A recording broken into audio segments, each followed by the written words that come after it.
Selamat datang di podcast Lentera Merah. Sebuah podcast di mana kita bisa berbagi cerita, pengalaman, dan juga kisah. Hari ini adalah seri terakhir dari cerita Balai Desa Merah. Gue mau ngucapin terima kasih buat kalian yang udah full dengerin cerita ini. Dan buat kalian yang baru dengerin, kalian bisa dengerin di episode 14. Itu adalah awal dari cerita ini.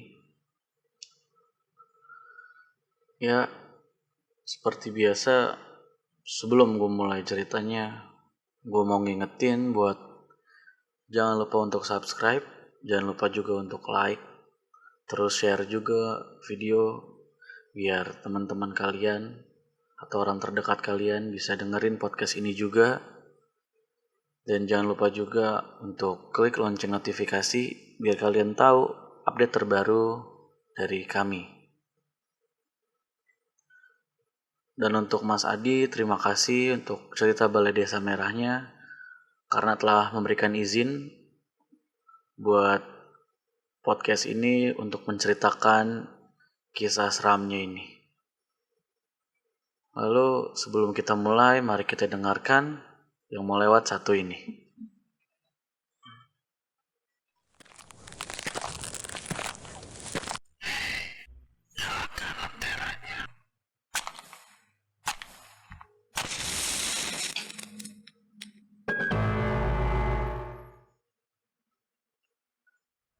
Seminggu berlalu setelah dukun pribadi itu berkata ingin menolongku. Terakhir itu, dukun bilang dia mau cari bambu kuning yang super langka sebelum nolongin aku. Karena jarang banget ada katanya. Dia mau nyari bambu kuning, di mana perkarangan bambunya dijadiin markas pentolan setingkat jin kuat lah, jin Ifrit. Aku cuma angguk-angguk aja, karena aku juga gak terlalu paham. Sebenarnya yang bikin aku merinding itu, dia bilang kalau misalkan aku mestinya sih bayar 10 juta buat pakai jasanya. Cuma berhubung aku temen Yudi dan bapaknya Yudi itu sama itu dukun udah sohib banget, aku jadi gak usah bayar. Ya kebayang kan kalau disuruh bayar 10 juta waktu zaman itu. Sebenarnya aku gak terlalu yakin juga itu dukun bisa nolongin aku. Orang Pak Joko aja yang sakti bisa kalah. Ya, walaupun aku juga belum tahu sehebat apa itu dukun. Syukur-syukur bisa bantuin aku emang. Kalau gak bisa juga ya mungkin udah takdir jika harus jadi tumbal. Hampir 2 minggu, akhirnya aku dapat kabar dari Yudi. Kalau malam ini itu dukun minta dianterin ke sumur yang ada di balai desa. Karena katanya di situ pintu masuk singgasananya, singgasana si penguasa balai desa.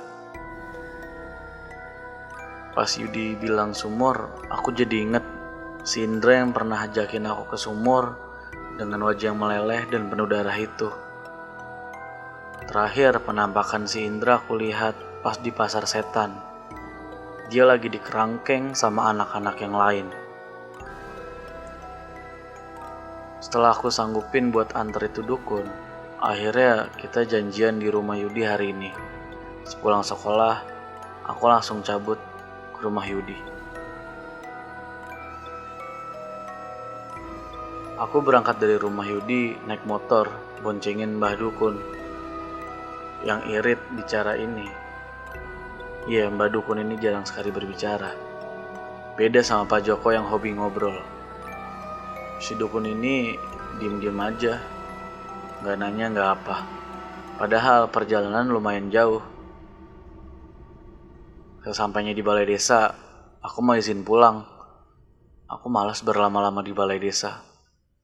Terlalu banyak kenangan pahit di balai desa ini. Tapi sialnya, malah disuruh nemenin dia. Ya, karena katanya ritualnya wajib dihadiri aku kalau mau berhasil sampai tuntas. Udah deh, mau gak mau ini mah dalam hatiku. Pasti ini bakalan kejadian yang serem lagi. Dan bener aja, baru aja dimulai ritualnya, tiba-tiba ada suara ketawa menggema yang aku kenal banget. Ini ketawa siapa? Ini ketawanya penguasa jin balai desa. Si jin mata merah yang serem itu. Aku yang mulai ketakutan cuma bisa duduk di samping Mbah Dukun yang lagi komat kamit di depan kemenyannya. Setelah beberapa saat ketawanya hilang, si Mbah Dukun juga udah gak baca mantra lagi. Dia ajakin aku ke arah sumur sana, dan sialnya di dekat sumur persis ada nenek-nenek pakai kemben lagi ambil air di sumur itu. Aku udah yakin ini pasti salah satu jin di sini. Ya, mana ada nenek-nenek pakai kemben malam-malam ambil air di sini kalau bukan jin. Pas aku dekat Mbak Dukun bilang disuruh minum air yang dikasih nenek itu sebelum masuk ke kerajaan penguasa balai desa. Tapi sialnya itu sumur dideketin makin bau busuk, makin parah. Aku beberapa kali mau muntah. Nah, pas aku mau ambil air, si nenek mukanya ngadep ke arah aku. Ternyata dilihat dari depan mukanya hancur parah, sampai ada belatungnya. Aku mau balik kanan, tapi dipegangin sama dukunnya. Dia bilang, udah terlambat, kita gak bisa balik lagi. Kalau nggak diselesain malam ini, sudah pasti aku bakal jadi tumbal. Aku akhirnya nahan takut, sekaligus minum itu air sumur yang diambilin sama nenek penunggu sumur itu. Setelah aku minum, neneknya pergi, hilang begitu aja. Aku sama Mbak Dukun diajak ke lorong yang waktu itu aku sama Indra mau lewat. Anehnya, pas masuk lorong itu, aku malah keluar ke tempat yang gak pernah aku kenalin. Tapi suasananya sama persis kayak pasar setan yang dulu pernah aku lihat. Di sana banyak warga lalu lalang, tapi aku tahu kalau mereka itu bukan manusia, tapi setan. Dan benar saja. Aku lihat manusia yang lagi makan monyet hidup-hidup sambil duduk di bawah pohon. Aku juga lihat ada ibu-ibu yang lagi sisirin anaknya kenceng banget. Kepala anaknya tuh sampai keluar darah dari sela-sela rambutnya. Ada juga anak-anak yang narik jarinya sampai putus, terus dikasih ke hewan yang bentuknya serem, yang aku gak pernah lihat kalau di kehidupan nyata. Tapi kalau dimiripin ya bentuknya kayak kucing, cuma kulitnya bersisik seperti ikan. Dan masih banyak lagi kejadian aneh. Aku ceritain yang seram-seram saja.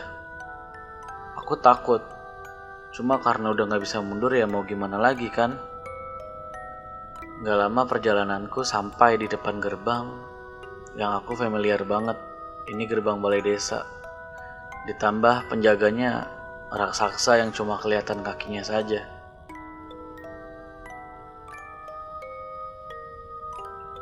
Setelah berkeliling di alam jin dengan penampakan ekstra menyeramkan dan tempat yang asing, sekarang aku ada di tempat yang sangat familiar, yaitu gerbang balai desa. Benar.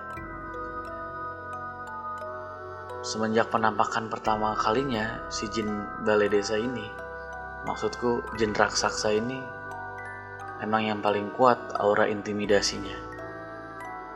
Aku walaupun jarang digangguin si jin ini, tapi sekalinya ngeliat, aku langsung ciut dibuat sama si jin ini. Pas aku dan Mbah Dukun mau masuk, jin raksasa ini malah mengaum. Sampai suaranya bikin kupingku pengang. Herannya warga gak ada yang dengar. Mungkin aku masih beda alam sama manusia lain. Habis raksasanya mengaum tiba-tiba, ada angin kencang yang bikin kita kesulitan buat masuk ke balai desa. Jangankan masuk, jalan satu langkah aja susah. Saat kita ketahan, gak bisa masuk, Mbah Dukun akhirnya keluarin senjata pamungkasnya yang bikin aku harus nunggu hampir 2 minggu, yaitu bambu kuning. Mbah Dukun baca mantra. Selesai baca mantra, Mbah Dukun tancepin bambu kuningnya ke tanah. Aku yang gak bisa apa-apa cuma liatin sambil nahan angin yang bertiup kencang. Herannya selang berapa saat, jin raksasanya hilang, bersamaan dengan angin yang juga tiba-tiba normal lagi. Aku lanjut masuk ke balai desa. Anehnya lagi, pintu balai desa nggak kekunci, padahal malam-malam gini pasti dikunci. Yah, tapi bodohnya aku masih menganggap ini adalah dunia manusia. Sampai hal kayak gitu aja aku pikirin. Ya jelas gak kekunci, orang ini alam lain. Dari luar emang kelihatan kayak balai desa, tapi pas udah masuk, kenyataannya beda banget. Kayak gua gitu, ada lorong-lorongnya. Aku nyusirin lorong itu sama Mbah Dukun sambil nahan bau yang identik banget sama jin balai desa, yaitu bau busuk. Setelah lumayan lama tersiksa sama bau di lorong, aku akhirnya sampai di ujung lorong. Di sana cuma ruangan kosong yang ngeluarin aura panas. Di sana nggak ada siapa-siapa dan nggak ada penampakan apa-apa. Sampai akhirnya si Mbah Dukun ini komat kamit lagi. Barulah muncul penampakan Indra dan sosok-sosok lain yang belum pernah aku lihat. Tapi keadaannya sama kayak Indra, tangannya dirantai. Ada yang anak, ada yang remaja, ada juga yang sosok bapak-bapak. Mereka semua sama dengan tampang seram dan penuh luka di wajah, juga sekujur tubuhnya. Pakaiannya kayak pakaian manusia, biasa cuma pada sobek dan lusuh. Mereka nunduk sambil nangis.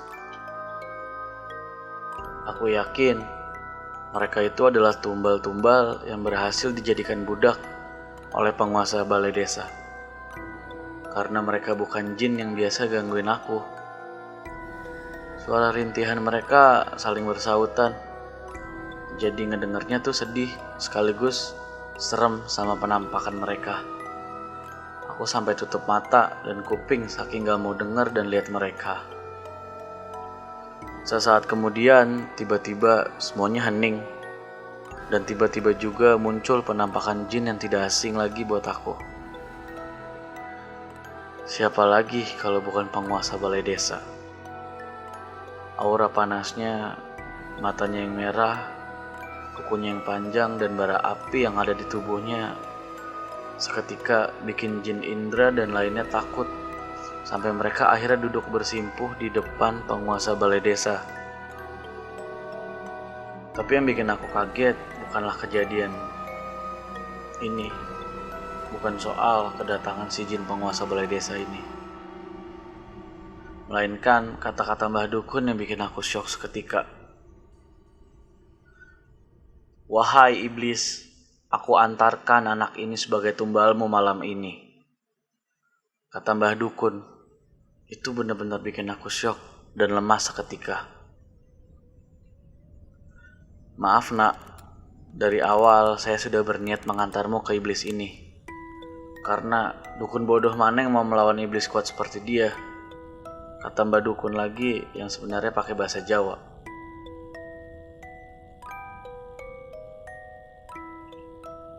Tahu kalau ternyata dukun itu malah mau menyerahkan aku ke penguasa balai desa. bikin aku jadi kebingungan sama posisiku waktu itu. Mau kabur bingung, karena ini alam lain. Dimana juga jalan keluarnya aku nggak tahu. Diem aja di situ juga, yang ada aku dimakan sama penguasa balai desa. Posisiku serba salah kalau udah kayak gini. Dari sudut yang lain, yang lebih gelap, penguasa balai desa mulai mendekat perlahan. Aku yang mau mundur dipegang tangannya sama Mbah Dukun, karena semakin dekat jin penguasa balai desa. Dalam posisi ketakutan, aku refleks nonjok Mbah Dukun sampai Mbah Dukun akhirnya tangan dia udah gak nahan tanganku lagi. Aku langsung lari ke lorong gelap yang bau busuk itu. Aku lari sekuat yang aku bisa. Tapi herannya, lorong yang awalnya ada ujungnya sekarang kenapa seperti gak berujung. Aku yang udah lemas mutusin buat berhenti, sekalian mikirin cara dan mencari jalan keluar yang mungkin ada. Tapi emang gak ada celah lain buat keluar. Baru sebentar tarik nafas, dari kejauhan kedengaran suara langkah sekumpulan orang yang lari yang menuju ke arahku berdiri. Aku yang dengar suara itu mulai ketakutan lagi dan memutuskan buat lanjut lari lagi. Aku udah lari sekuat tenaga, tapi anehnya suara langkah sekumpulan orang lari itu bukannya semakin jauh, malah kayak dekat banget. Tapi anehnya, aku noleh ke belakang gak ada penampakan apa-apa. Lorong yang sedikit remang-remang seharusnya cukup buat aku ngeliat kalau emang ada penampakan tepat di belakangku. Saking takutnya sama suara yang ngikutin aku jadi beberapa kali noleh ke belakang khawatir ada jin yang emang posisinya udah dekat di belakangku. Sialnya, tiba-tiba aku nabrak sesuatu yang setelah aku lihat ternyata penampakan pocong yang memiliki penampakan seram lengkap dengan kapas di hidungnya. Dia melihatku yang sedang jatuh. Aku refleks merem dan mundur. Belum reda kagetku karena penampakan pocong yang aku tabrak. Tiba-tiba kakiku ada yang narik. Tarikannya kencang banget, nyeret aku balik lagi ke ruangan jin balai desa. Sepanjang lorong saat itu aku diseret. Aku lihat penampakan jin-jin lain yang tertawa melihat aku dalam posisi teriak dan ketakutan. Akhirnya jin itu ngebawaku ke ruangan yang sama, yaitu ruangan di mana itu dukun bawa aku untuk jadikan tumbal penguasa balai desa. Di sana aku lihat dukun sialan itu, dia tertawa terbahak-bahak. Lihat aku balik lagi. Dan kali ini aku gak bisa kabur seperti sebelumnya, karena jin yang menarikku masih pegangin kakiku. Ditambah 3 penampakan jin lain yang menyerupai pocong yang waktu itu aku ketindihan. Nah, mereka itu ikut bantuin buat megangin tangan dan kakiku. Waktu itu aku cuma bisa menghardik dukun sialan itu sambil coba goyang-goyangin kaki dan tanganku. Tapi percuma. Itu jin, bukan badukun yang bisa ditampol supaya dia ngelepasin pegangannya. Semakin aku gerak, semakin kencang pegangannya. Pada akhirnya aku nyerah sama keadaan. Waktu itu aku pasrah sama nasib yang akan menimpaku. Ya, mungkin aku memang harus berakhir menjadi tumbal. Aku yang udah mulai pasrah didatengin sosok penampakan jin penguasa balai desa yang wajahnya didekatkan ke wajahku. Aku bisa lihat wajah gosongnya mengeluarkan hawa panas. Kukunya yang tajam digoresin ke bajuku sampai nembus ke kulit. Kayaknya dia udah siap buat ambil nyawaku. Dan akhirnya hari ini aku masih bisa berbagi cerita sama kalian. Dan kalian tahu apa yang terjadi di ujung ritual itu adalah yang membuatku masih sehat dan bisa membagikan kisah ini.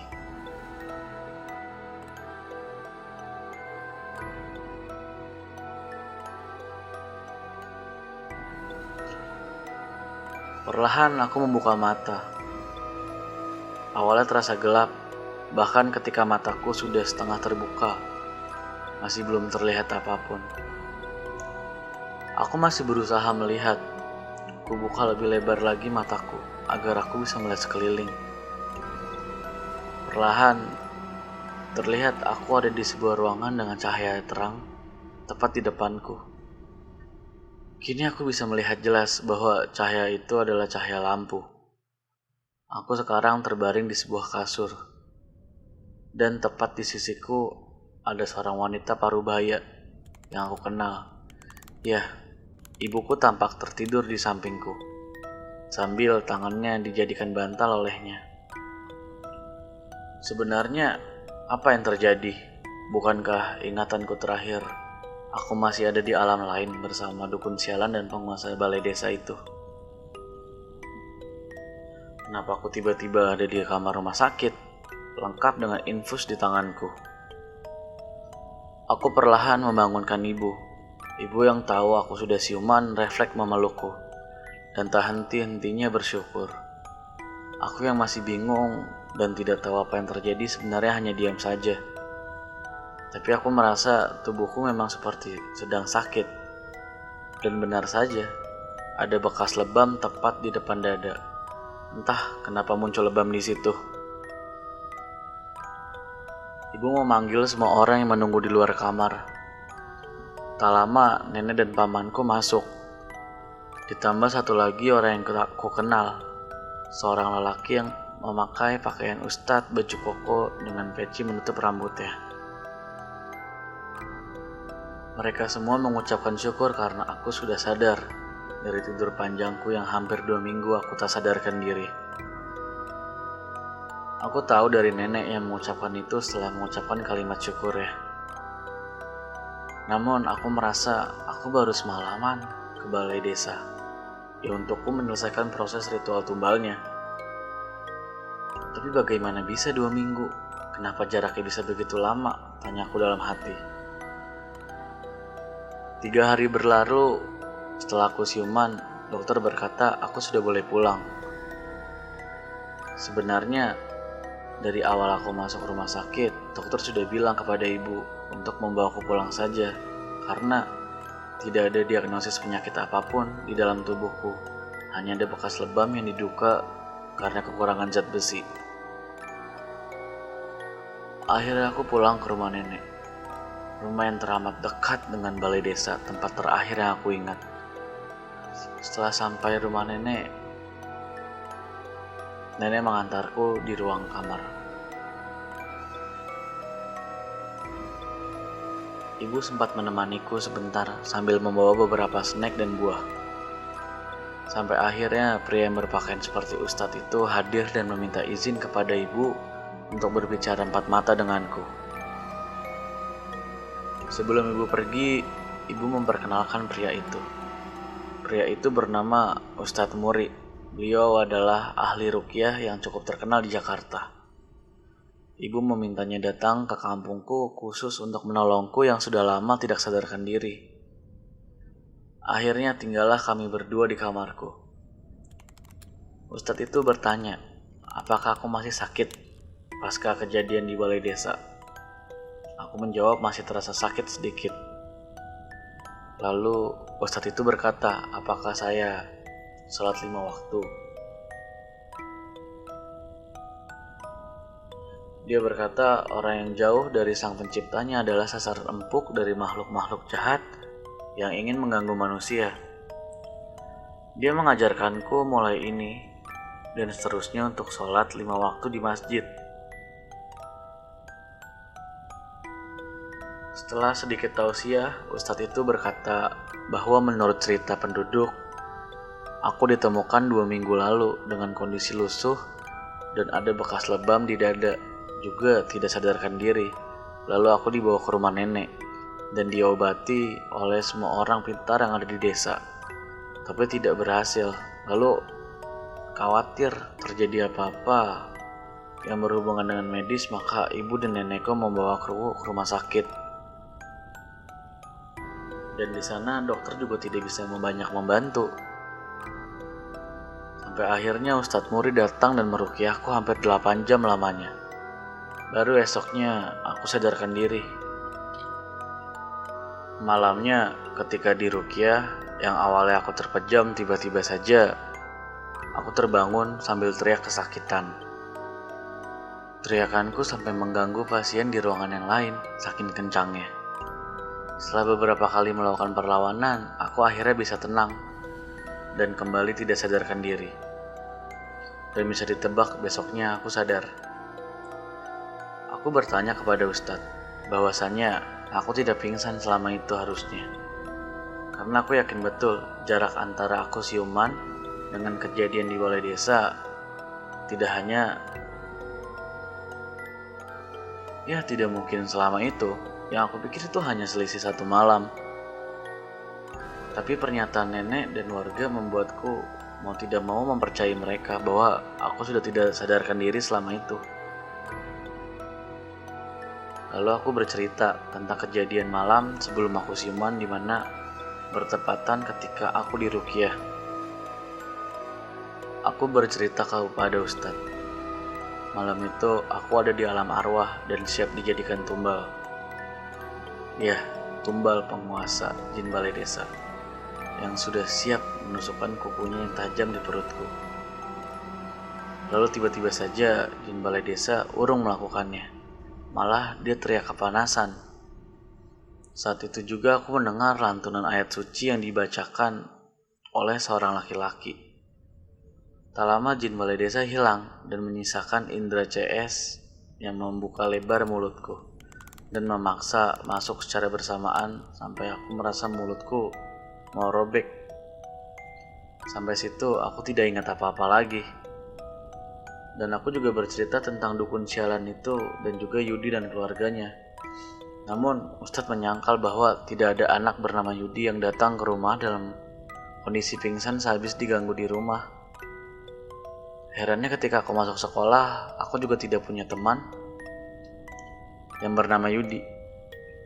Ketika aku kunjungi rumahnya, juga ternyata hanya kebun kosong yang dipenuhi bambu kuning. Jadi siapa sebenarnya Yudi dan keluarga juga dukun sialan itu ya?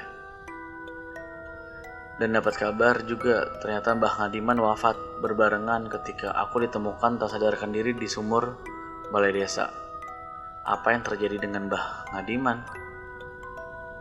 Sampai detik ini semuanya masih menjadi misteri. Tapi dari situ aku bisa menyimpulkan bahwa mungkin aku sudah masuk alam jin dimulai dari sebelum-sebelumnya. Tapi tetap muncul pertanyaan di dalam diriku. Harusnya aku tidak sadarkan diri lebih dari 2 minggu. Karena jarak antara kemarin sampai di mana aku bangun itu adalah lebih dari sebulan, bahkan mendekati 2 bulan. Bagaimana bisa ada selisih hari yang begitu jauh? Menurut Ustadz Muri, mungkin saja ada perbedaan waktu antara dunia kita dengan dunia mereka.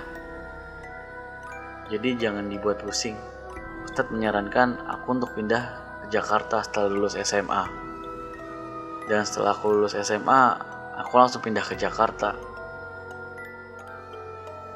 Lalu, apakah aku masih diganggu oleh penampakan-penampakan menyeramkan itu? Ya, sialnya masih. Indra dan kawan-kawannya kadang masih suka iseng datang mengunjungiku. Dan begini akhirnya. Gue mau ngucapin terima kasih yang sebesar-besarnya sama semua pendengar setia, terutama buat yang udah ngikutin serial Balai Desa Merah ini dari episode 14 sampai episode 21 ini. Dan gue juga mau ngasih tahu kalau cerita ini masih terus berlanjut di Kaskus.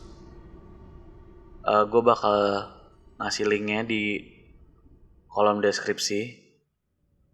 Kalian bisa baca sendiri. Karena gue cuma nyeritain cerita Balai Desa Merah dari dia kecil sampai SMA. Dan untuk sisanya kalian bisa baca langsung di Kaskus di link yang nanti gue sertakan. Ya, begitu aja. Dan wah, sekali lagi terima kasih banget buat kalian yang mau ngirimin cerita serem, mau berkontribusi cerita dengan kami, yang mau sharing bisa langsung kirim ke email kami di lenteramerah.id@gmail.com. Gue juga bakal ngasih emailnya juga di bawah ini. Terus jangan lupa juga buat follow Instagram kita biar kalian tahu. Dan izinkan gue juga buat ngingetin sekali lagi untuk jangan lupa buat subscribe, like, dan share video. Terus jangan juga lupa buat klik lonceng notifikasi biar kalian tahu update terbaru dari podcast Lentera Merah ini. Dan buat ada saran, kalian bisa tinggalin saran di kolom komentar ini, karena kritik dan saran kalian tuh berguna banget buat perkembangan podcast ini. Terima kasih semuanya. Sampai jumpa di cerita selanjutnya.